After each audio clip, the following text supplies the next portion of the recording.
Hello everyone. In this video we're going to be taking a look at an article from Forbes written by Stuart Anderson, and it was published on May 7th. Immigration review could lead to new H-1B visa restrictions. And yeah, the corporatists and Silicon Valley bigwigs, none of them are really liking this because, see, why hire Americans for an American wage when you can bring someone in from the developing and third world and do it? And they try to portray these people as like scientists and engineers. I'm sorry, but someone who fucking codes, you can't really call them a fucking engineer. Code monkeys are fucking code monkeys. I've done coding. I know what it is. All right. You have the artistes, the actual engineers, and then you have the fucking code monkeys that handle a lot of the general fucking code. And these are the type of people that companies like Facebook and Google and others are trying to bring into this country. They also don't want to bring in Americans because the H-1B visa program gives them control over these people more so than, say, an American. And they also don't like the idea of, well, see, they'll go wrong with the corporate culture. Whereas if they hire Americans off the street, you get people, you know, who might not necessarily be Kool-Aid drinkers, who might not go along with far left ideology and everything else. Whereas people with an H-1B, say in Facebook or Google, if they speak up, they could be deported really fucking easy because that visa is a friggin', you know, leash on them. It's a way to fuck them. Anyway, the Trump administration may soon propose another set of immigration restrictions, this time on H-1B visas for foreign-born scientists and engineers, which should be in quote, because they use H-1B for a lot of people who wouldn't be classified as a scientist or engineer. But hey, whatever. I mean, Disney used H-1B visas to replace their whole IT, or at least tried this, and then they slowly phased it in as opposed to doing it overnight like they had originally tried. But Disney World, they literally basically fired their whole IT staff, said, you got to train the new guys on what's going on with this shit. And that's how you get your severance package. We're bringing all these people in from India. Those aren't really engineers, but hey, whatever. They might be Imagineers at some point, but they're not engineers.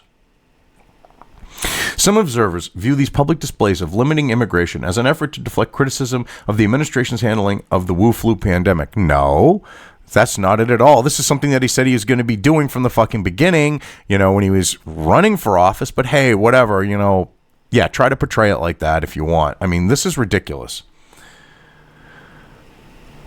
Before enacting new measures, analysts recommend the administration take into account the restrictions on H-1Bs already in current law, including the low annual limit for new H-1B petitions and the high denial rates imposed by U.S. Citizenship and Immigration Services. The latest data shows that H-1B denial rates are at record levels. So what? If you can't, you should be able to hire fucking Americans to do these jobs. Period. These visas should be for, say, fields where there aren't enough Americans to fill the positions. You should be going domestically first. You shouldn't be getting someone from the fucking developing world or third world or someplace else, all right, and paying them less when there are Americans here that can do the fucking job.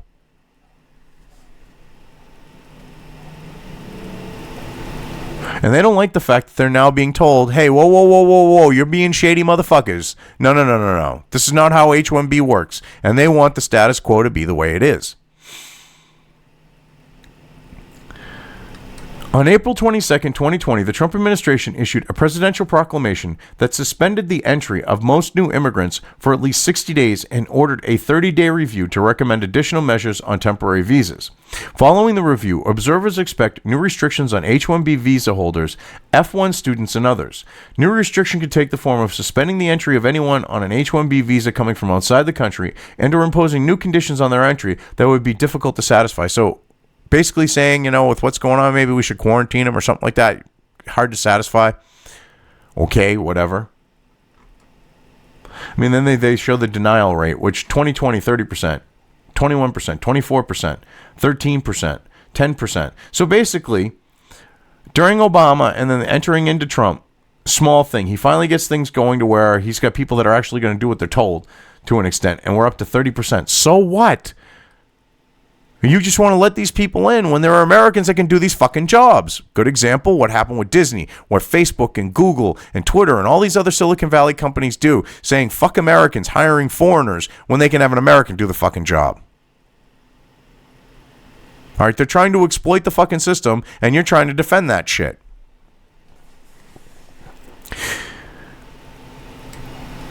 Due to U.S. CIS policies, the H-1B category remains highly restrictive, say attorneys, and the data support this contention. No, not really. Highly restrictive would be like 50, 60, 70, 80% fucking rejection. Fuck you. 30% is not. Okay? Remotely, highly restrictive. Denial rates rose from 6% in fiscal year 2015 to 30% in the first quarter of fiscal year 2020 for new H-1B petitions for initial employment, according to a new National Foundation for American Policy analysis. So what? That's still not highly restrictive. 30% isn't highly restrictive. Hell, when people were showing up here en masse, with the 60s and shit like that, we had quotas, and no one said highly restrictive on the fucking quotas.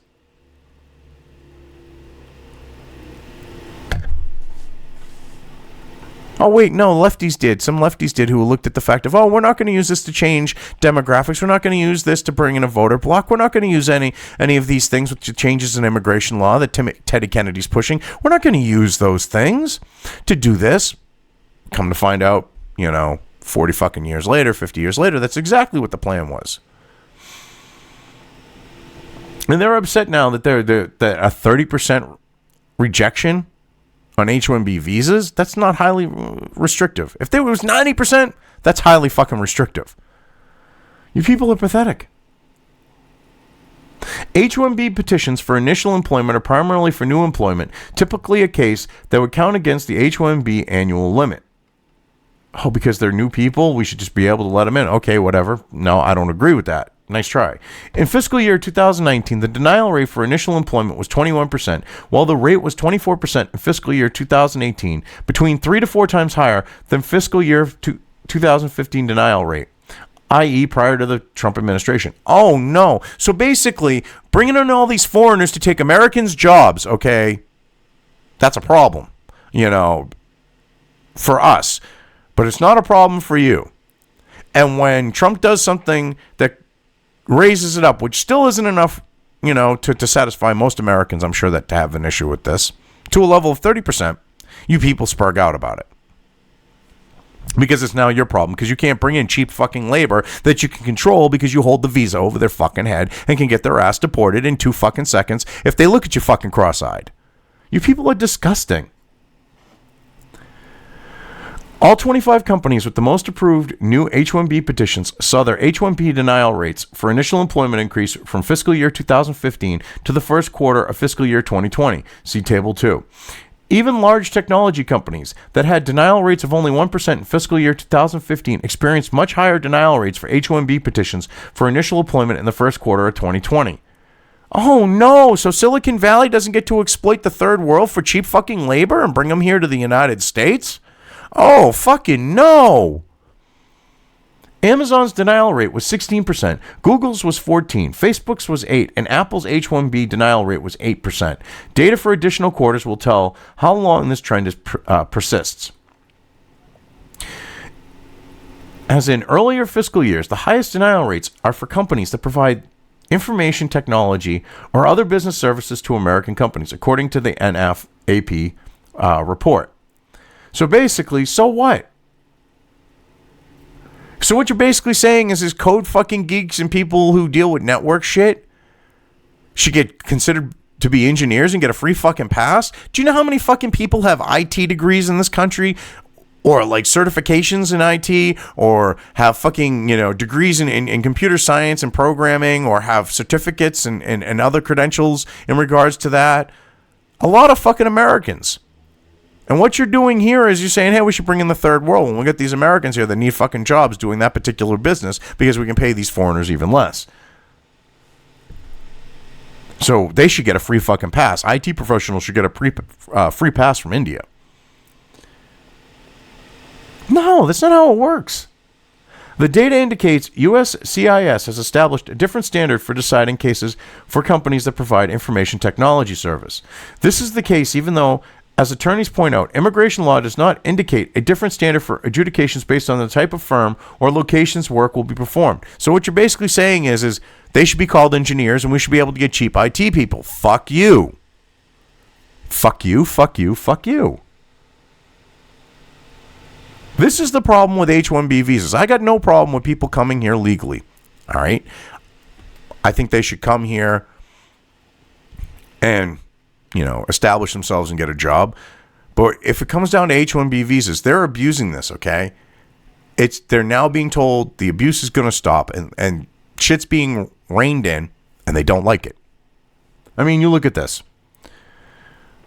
Amazon, 16% was 1% in 2015. Big fucking whoop. Google, 14, 1%. TCS, 14, 6%. Microsoft, 14, 1%. Deloitte, or whatever it is, 40, 18%.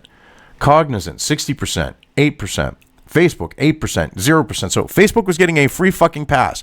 And it's funny because Zuckerberg was sucking DNC dick back then. Go figure. He was sucking Obama's dick and Hillary's dick and every fucking Democrat's dick.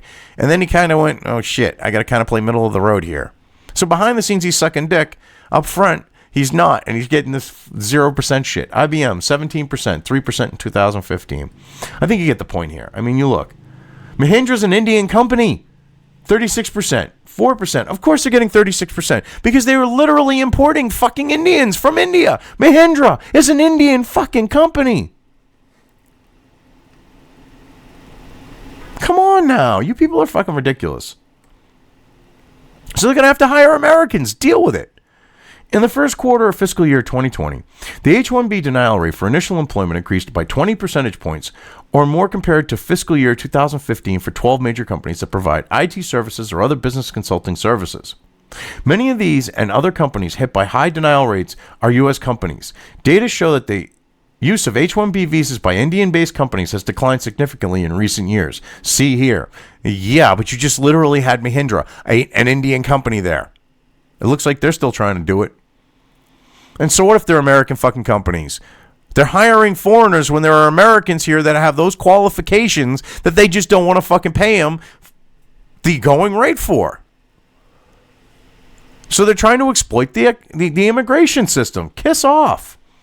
People who follow technology trends like Everest Group CEO Peter Bender-Samuel say, by providing technical talent, many high-skilled foreign nationals and companies that offer services increase the competitiveness of American companies. No, not true. You have Americans here that can do these fucking jobs. How does it increase the competitiveness of these companies by having foreigners who don't have the same, skill or qualifications? Because if you look, when a lot of code is outsourced, especially to like India and other fucking countries, okay, they do hack shitty fucking code and they're commenting on it is complete shit. So they take software that's been outsourced that had, strong developmental practices taken with it. They turn it to complete shit and they leave the commenting to where it's so cryptic you don't know what the fuck's going on. And you're now inviting that here into the United States. So instead of outsourcing the code and shit like that to these Indian companies, you're bringing them in. You're bringing these people in that are doing that to work directly at your fucking company. Real fucking smart. I mean, this is ridiculous. It doesn't increase the competitiveness. Digital transformations and digital platforms are just starting to take off. And as we look into the near future, the current skill shortages are going to grow as the demand for digital and IT skills explode, said Bender-Samuel. Well, here's a slight problem. Okay, back during the dot-com bubble, before the bubble burst with the dot-com days, okay, you said this and all these people went and got degrees and certifications and everything else in IT and computer programming and everything related. A lot of those people, after the dot-com bubble burst, moved on to other fields. Or they started working for themselves or whatever else. And then you get the next generation of IT and computer programmers that have come up. There are Americans here that can do the fucking work. You don't need these foreigners. If this administration wanted to harm U.S. competitiveness, then restricting access to vital labor would be an excellent approach. No, this is a lie. There are Americans here that can do the damn job. You just don't want these companies to have to pay the Americans an American fucking wage. You figure you can get some fucking code monkey in from fucking India who's going to be like, oh shit, I make 11,000 rupees at home. I'm making 45 grand here. Shit. I'm making way more money. I can live like I did on 11,000 rupees, or at least try to, and put money back to my home country, to my family. And they're getting paid shit.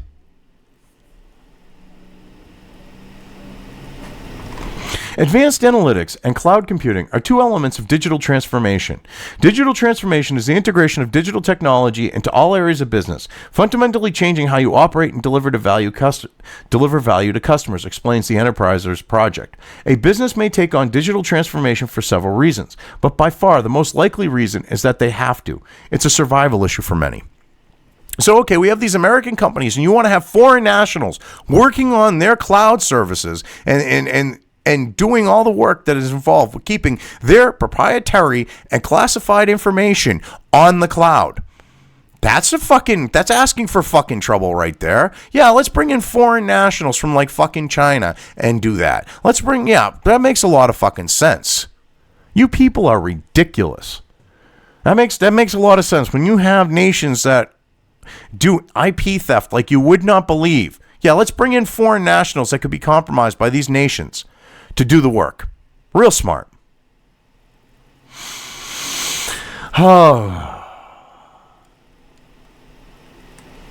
Replacing outdated legacy information technology systems is a key element of digital transformation, notes the Enterprisers Project, which points out, often, it is more about shedding outdated processes and legacy technology than it is about adopting new tech. This sometimes leads to poorly managed transitions.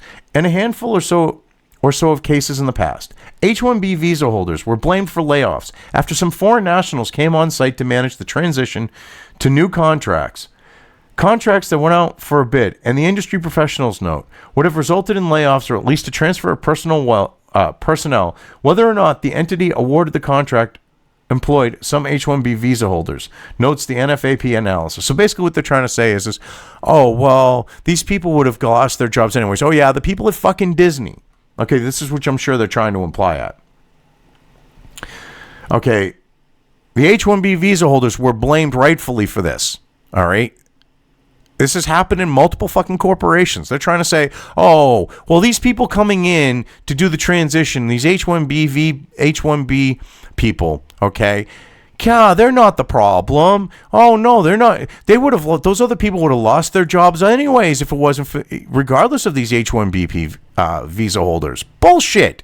That is such bullshit. They would not have lost their fucking jobs. They'd still have been employed. They would be doing the job that these H-1B visa holders have come in to fucking do.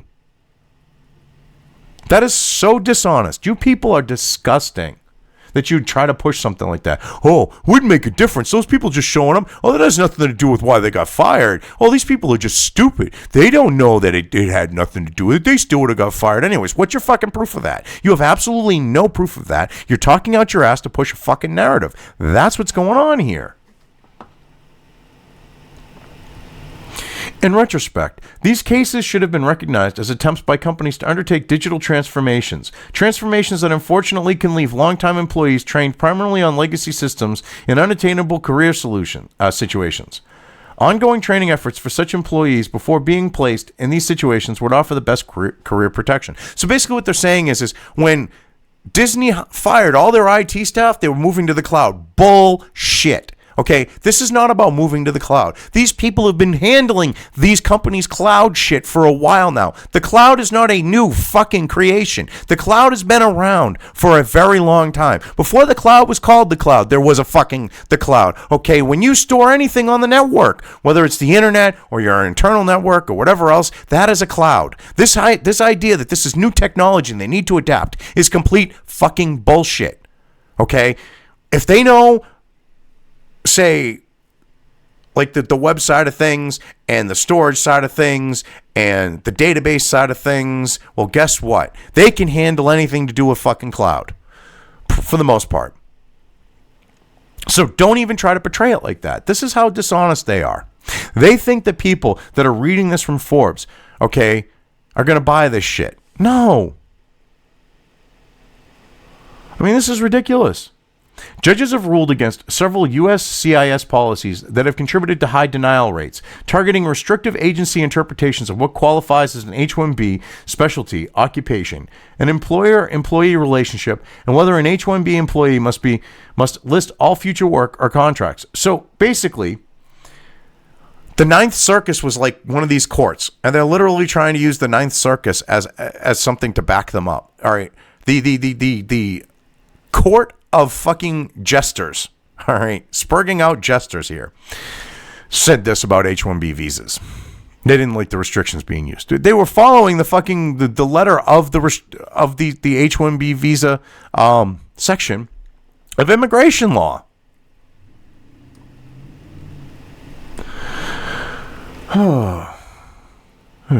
This is ridiculous. The March 10, 2020 decision in IT Serve Alliance v. L. Francis Cisna would allow any company that believes an H-1B petition was denied in a way ruled unlawful by Judge Coyler's opinion to file a case in the District of Columbia, notes Jonathan Wadston of Wadston Banias, LLC. Following a 30-day review, the administration could recommend moving forward with an H-1B regulation already on the agenda but not issued that would revise the definition of specialty occupation, revise the definition of employment and employer-employee relationship, and propose additional requirements designed to ensure employer pay appropriate wages to H-1B visa holders. So basically, what they want to do is make it so, okay, you want to hire from outside, you got to pay them American fucking wages. Fuck you. You're not going to get a code monkey for 30 grand. Fuck off. You're going to be paying them 60 or 80 grand like you would an American. Fuck off. Which is fine by me. I have no problem with that. Because it will de-incentivize them from getting H-1B people when they can literally hire Americans to do the fucking work. I have no problems with that. The rest of it, I have no problems with either. Immigrating here to the U.S. is not a right. It's a privilege. Policymakers often ignore that due to a low annual limit, current immigration law already significantly restricts companies and their ability to employ high-skilled foreign nationals in technology fields. Bullshit. Then how did Disney manage to fire their whole IT fucking staff? I mean, they had to hire a few of them back, more than a few of them back, and then slowly phase them out because, yeah, they wanted to wait till shit died down. But they literally fired everyone who did IT work at fucking Disney, kept a few, and said, look, you're going to have to train your replacements. And they were H-1B visa holders. Sounds like they were really fucking restricted there. I mean, this is ridiculous. For the past 18 fiscal years, employers have exhausted the annual supply of H-1B visas due to those limits. There's still too many of these H-1B visas going out. Under U.S. law, companies collectively can only use, in effect, 85,000 new H-1B visa petitions a year, an annual limit of 65,000, and an exemption of 20,000 from the limit for foreign nationals with a U.S. advanced degree. To put that number in perspective, 85,000 new H-1B petitions equals 0.5% of the U.S. labor force of 165 million. So what? There are Americans who can do these fucking jobs. I don't care. And that's actually like almost 100,000. Yeah. You people. It's still a lot of people. In March 2020, employers sent in registrations for approximately 275,000 foreign-born professionals, for the H-1B lottery, more than 3 times the annual limit of 85,000. Okay. Yeah, so what? This indicates the demand was at least 190,000 scientists, engineers, and other professionals beyond current law, and likely would be higher if included demand that might arise in later months. No, it does not say that. I mean, just because 275,000 applications were put in does not mean that there was a demand for 190,000 scientists and engineers, which, on that note, you're literally subtracting 85,000 from 275,000. They're literally trying to get off cheap here. They're trying to bring in cheap fucking skilled labor because they don't want to pay skilled labor in the U.S. the going fucking rate. That's not a fucking demand for that labor. It is the fact, because there's jobs that need to be filled. There's a demand for that labor because they don't want to pay the fucking money that they should be paying an American, being that certain wage, how wages are worked here in the in other parts in the world is like, like you're going to make a certain amount of money if you work in the UK or if you work in the United States compared to if you work in the third fucking world. And they know that someone coming from, like, say, the developing world like India, okay, who makes an 11,000 rupees a year, okay, is going to be shitting fucking purple Twinkies to make 40 fucking grand, okay, doing IT work or being a fucking code monkey. So seriously, don't try to portray it how you're trying to portray it. It's dishonest, it's sleazy, and it's disgusting. It's worth noting, the sectors hardest hit by the economic downturn, airlines, hotels, and restaurants, employ few H-1B visa holders. H-1Bs are typically the only practical way to hire foreign nationals to work in the United States long term. H-1B professionals selected in the March lottery cannot start work until October 2020 or later. So what? A study by economists Giovanni Perry, Kevin Shee, and Chad Sparber and Angie Merrick Zeitlin looked at the last recession and discovered that denying the entry of H-1B visa holders due to the annual limits harmed job growth for U.S.-born professionals.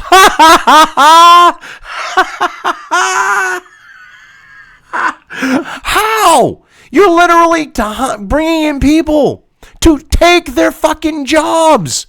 How is that supposed to help them with their jobs and employment? That makes absolutely no fucking sense whatsoever. I love these conclusions that these whack job globalist shitpigs who want open fucking borders will come up with. Okay, on why we should bring in more fucking cheap people to fucking keep American wages fucking suppressed. This is so fucking funny. Okay, because they weren't able to bring in foreigners to fill certain jobs. Americans who could fill them got hurt.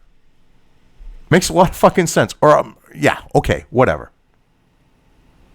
The number of jobs for U.S.-born workers in computer-related industries would have grown at least 55% faster between 2005 and 2006 and 2009 and 2010, if not for the denial of so many applications in the recent H-1B visa lotteries, concluded The Economist. How? That makes absolutely no fucking sense. Because there's a finite amount of jobs in that particular, like, industry. Okay, or those industries, the computer-related industries. There's only so many positions for coders. There's only so many positions for engineers, like actual engineers. There's only so many fucking positions for IT professionals to keep their networks going up with these computer and electronics and tech companies. All right, so you're hiring foreigners to fill those positions, and you're trying to say that that leads to Americans getting hired? That makes absolutely no sense. I would love to see what led them to this conclusion, because I bet you if you actually go through it, it's like 90% bullshit, 10% fucking fantasy, and for good measure, they crammed on top an extra 5% of fucking like delusion. All right, which I know is 105%, but we're talking about idiots like these who think that this shit will actually fly when common fucking sense says otherwise. Oh my God, this is so fucked up. The Trump administration appears poised to enact new restrictions on foreign-born engineers and the ability of international students to work in the United States after graduation, even though the president has stated he favors merit-based immigration and these are the most highly skilled people admitted to America. Not true. A lot of the people who come from fucking India, their skills suck compared to fucking people who know how to code in this country or do IT work. Yet you want to keep importing these fuckers in. If they went to school here, okay, maybe. Hey, maybe they should get the ability to have a work visa. Not necessarily an H-1B visa, but they could get a work visa. I don't have a problem with that, but they want to equate that to an H-1B visa. That makes absolutely no sense. You're literally equating regular immigration, regular work visas with H-1B visas. Because someone who's gone to college here, okay, they can get a regular work visa. If they're going to college and they're going 4 years, during that 4 years, they can go through the process, get everything set to go, so when they graduate, they could have a visa. I mean, you people are disgusting trying to push this shit. Economists note the way to recover from an economic downturn is to attract more investors, entrepreneurs, and highly productive individuals, not to drive them away to other countries. Now, here's the thing. If they're working in an H-1B visa, they're not investors, they're not entrepreneurs, and they're not necessarily highly productive fucking individuals. This is what's funny. There's no guarantee they're going to be highly productive. All right? They could be lazy motherfuckers. There's no guarantee. Just like there's no guarantee with hiring an American. They could be highly productive or they could be a lazy fuck. All right? These people are coming here to work for like Facebook or YouTube or Google or, like Alphabet, one of the Alphabet fucking companies or Twitter, whatever. They're coming to work for these fucking companies. Or like say an IT company or whatever else, okay? That means they're not going to invest. They're not entrepreneurs. They're being held by their fucking Johnsons with the H-1B visa. They look cross-eyed at the person who got them in on that H-1B visa. It's bye-bye, hasta luego, sayonara, see you later. Nice try. I love how you end it with that.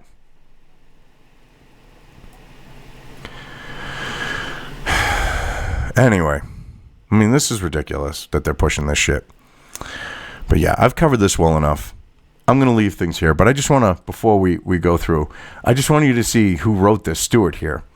But he's basically, he's from a globalist fucking shit pig of a nonpartisan think tank, basically. He's the executive director of the National Foundation for American Policy, a nonpartisan public policy research organization focusing on trade, immigration, and related. Yeah, basically, he's a globalist fuck pig. Why would we expect anything less from him with this?